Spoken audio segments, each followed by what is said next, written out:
Hello and welcome to another episode of Out of Bounds with Marion. I am honored to have the man tasked with making Uganda an ODI nation. Please, it's the Uganda Cricket Cranes coach Lawrence Mahatlane. Please stay with me as we find out what Uganda needs to do, to attain the status. Coach, I am honored to have you here with me. What's the Chanyabo? I was actually getting there. Aside from that, Nasuze Bulonji, coach. What's Zotya? The Bolonji. Ole Bulonji. Aside from that, what else have you learned, in Uganda? I've learned a few words around, but I'm not confident yet in talking them in public because my pronunciation is not that good, but I'll get there. Yeah, you'll get there. Yeah. So, in terms of, how would you describe Uganda? Uganda, in terms of people, the food, and the weather, how would you describe the country Uganda? Yeah, it's an amazing country. I've just fallen in love with the people of Uganda. I think Ugandan people are, as they said, the pearl of Africa, the friendliest people I've ever met. And everybody has just been so helpful. Yeah. Weather just a bit warm for my liking, but I've got used to it. That's why I now wear tracksuits when it rains.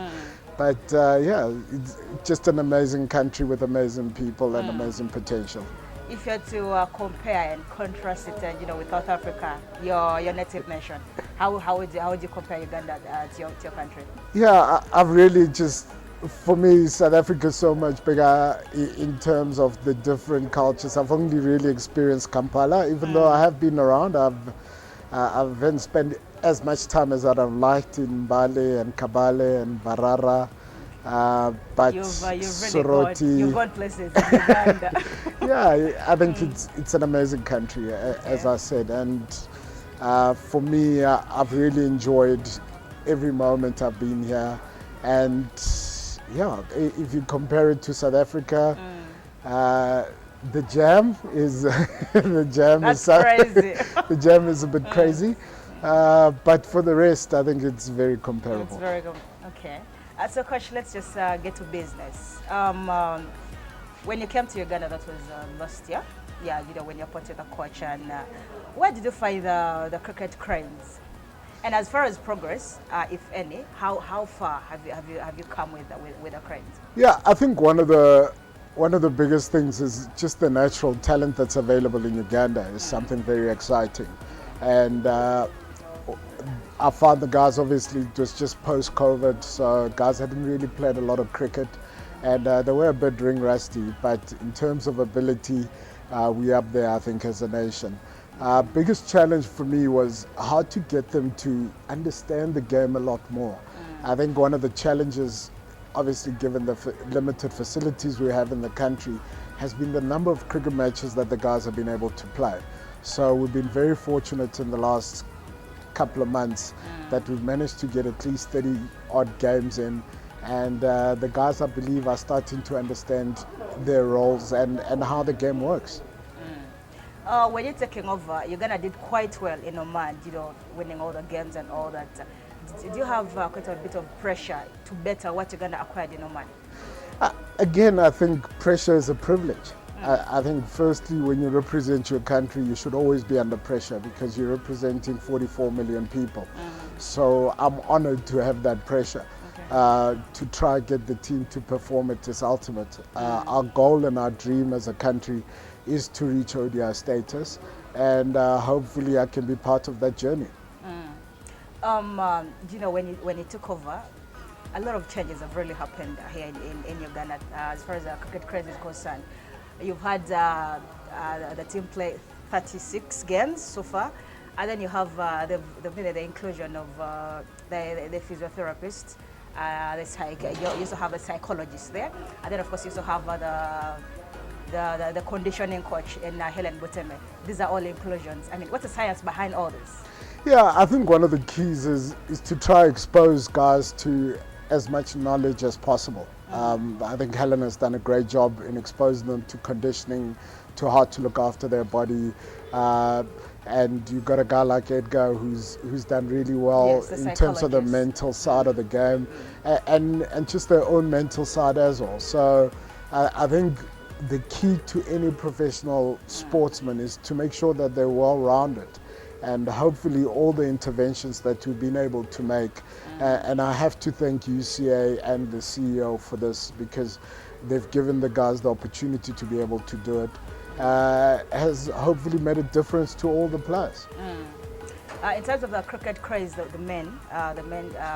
national men team, we just witnessed them being flagged off to Namibia.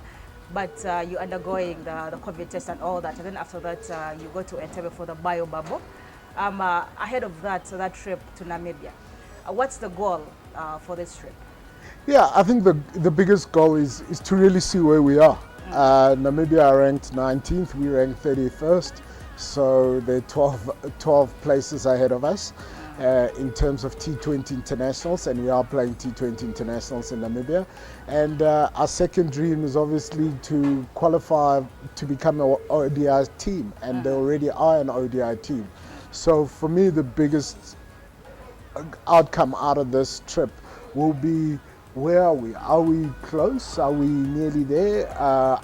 Do we still have room to work on? And it comes at an ideal time, because with 4 months to prepare after this trip, for the trip to Jersey, I think we'll have a clear idea of what we need to do to attain the ODI status, what we need to keep, what we need to change, and it helps in our process. Since you took over, the talk has been Uganda acquiring the ODI status, and all that, the Namibia trip and all that, the games we've had. What exactly does Uganda need to do to attain the status, the ODI status? Yeah, I think we obviously know we need to go win and win well in Jersey and here at home in Namibia, here at home in Uganda next year. But for me, the biggest shift is also attaining the ODI status is one thing. How do you maintain it? Sure. So one of the key factors that I'm trying to introduce is create a system. We've got Lawrence Mahatlane, who is now taking the Uganda A team, and hopefully creating tiers of excellence will ensure that once we attain those status, it is sustainable for a long period of time. You just say there's attaining the status and then maintaining it. What would be a success for you as the cricket cranes coach? What would be success for you, and how long do you intend to stay in Uganda?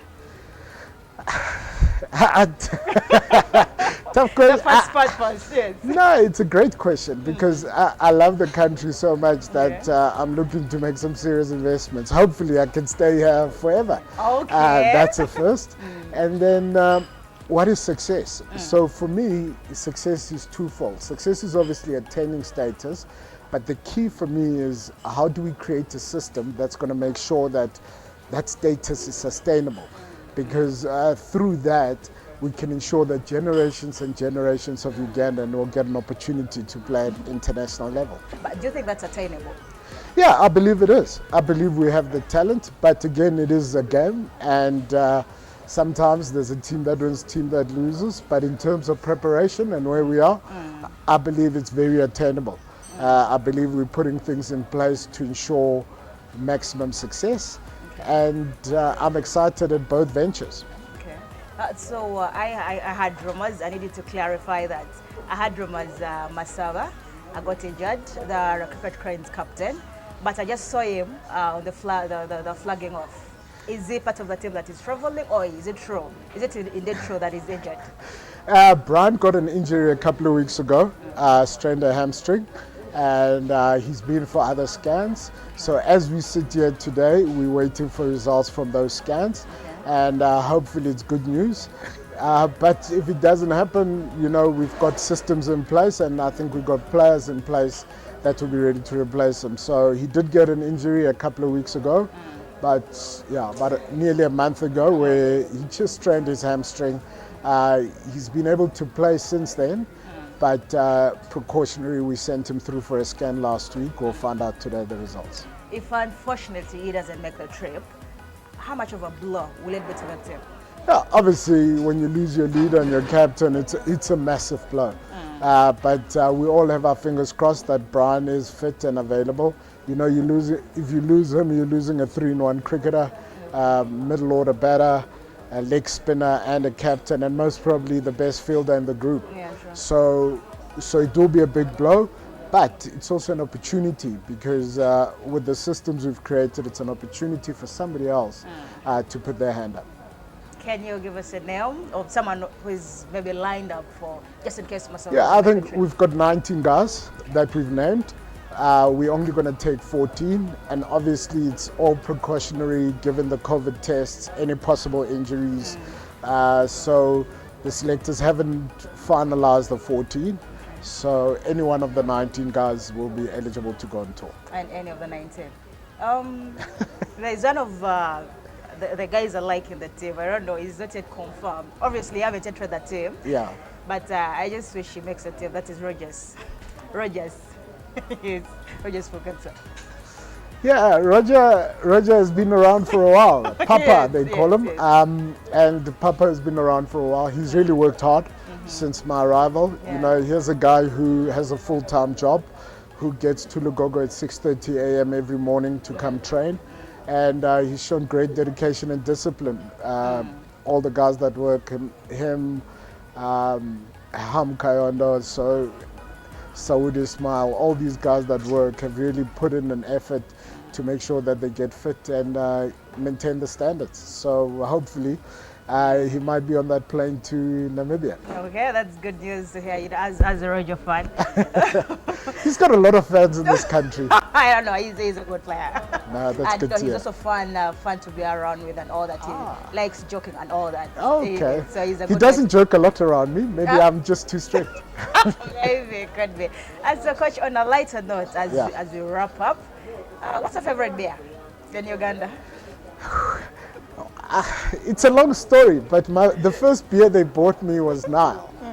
What was that? Nile beer. So, Nile beer. Yes, so I got into my fridge and there was a lot of Nile, and it was a bit too heavy for me. Okay. I think the morning after was Are a bit Ugandans sore. are heavy drinkers? Yes, but I've really enjoyed. I've enjoyed all the drinks. I enjoy going out and meeting people, and now I've enjoyed a few drinks. Okay, that's good to know as a Ugandan. And Coach, I wish you well. Thank you for coming, and we hope you're still around in Uganda. And you talk about buying stuff and all that, the investing here in Uganda. We hope you're still around, and we wish you well in whatever the cricket cranes are attending, the audio setters and all that. Thank you so much for coming, guys. That was the cricket cranes coach Lawrence Mahatlane. Thank you so much for hanging around. Till next time, bye bye.